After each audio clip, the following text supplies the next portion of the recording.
Hey guys, we're here today talking about the Hearth and Home update. Now I don't want the title of this video to be confusing.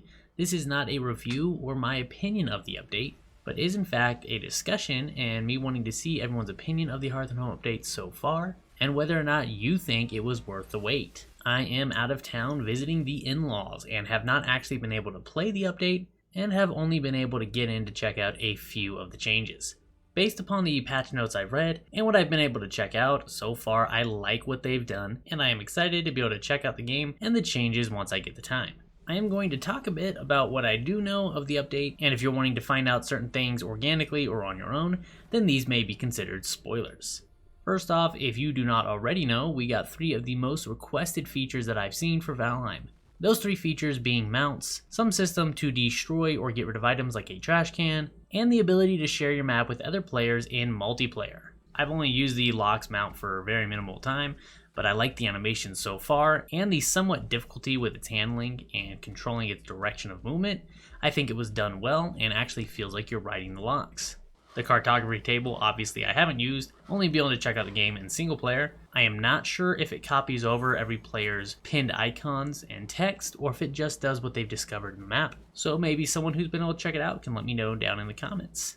And Valheim's trash can, or what they call the obliterator, is kind of awesome, being able to put things in it, and when you pull the lever, Thor shoots down a lightning bolt, striking it and blowing everything up. I think it was very well done, and kind of a comical way to get rid of your junk.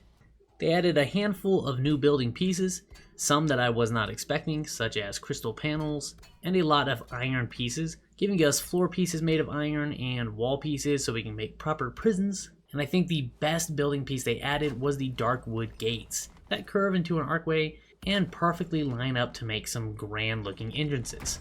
I also haven't been able to test out the dark wood pieces yet, but I assume by using tar on them and basic wood that they are going to be weatherproof and not destruct in the rain, but that is yet to be seen, or if someone has been able to test this yet, you can also let me know that down in the comments.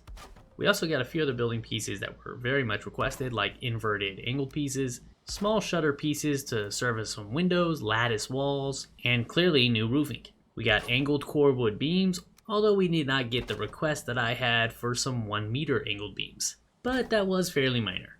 I was a little bit disappointed to see that there are no trapdoors and no drawbridges, but I'm sure a lot of the good builders out there are going to figure out some really fun things to make with the pieces they've added. It would seem, based upon some stuff that I'm reading, that the comfort level of items currently in the game have either been lowered or they don't overlap with the same items, lowering your overall comfort. I assume this is to make room for the new comfort items in the game that have been added, and that makes sense for the most part since Valheim clearly would want to keep roughly the same comfort level that they have in the game right now, since the 24-minute timer we had roughly coincided with the day-night cycle and caused you to need to refill your comfort fairly often. The biggest area of contention I've seen so far reading up on the update has been the food's revamp and the new food system, along with the blocking changes. A lot of people are complaining that the health and stamina choices are too demanding and a little bit too hardcore, making it more difficult. All in all, a more challenging combat experience appeals to me, and I think it's a good idea, but I have not been able to play personally, so I cannot give an exact opinion on this.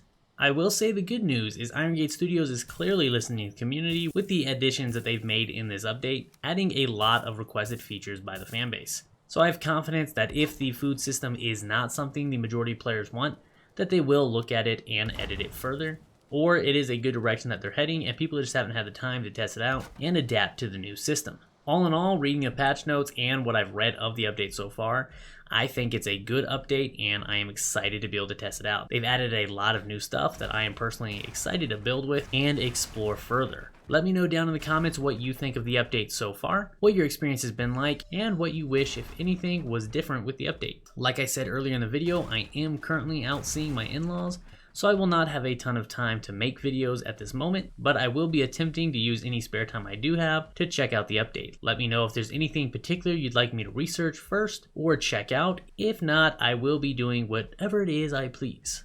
Thanks for joining in on this conversation about the Hearth and Home update, and I will see you next time.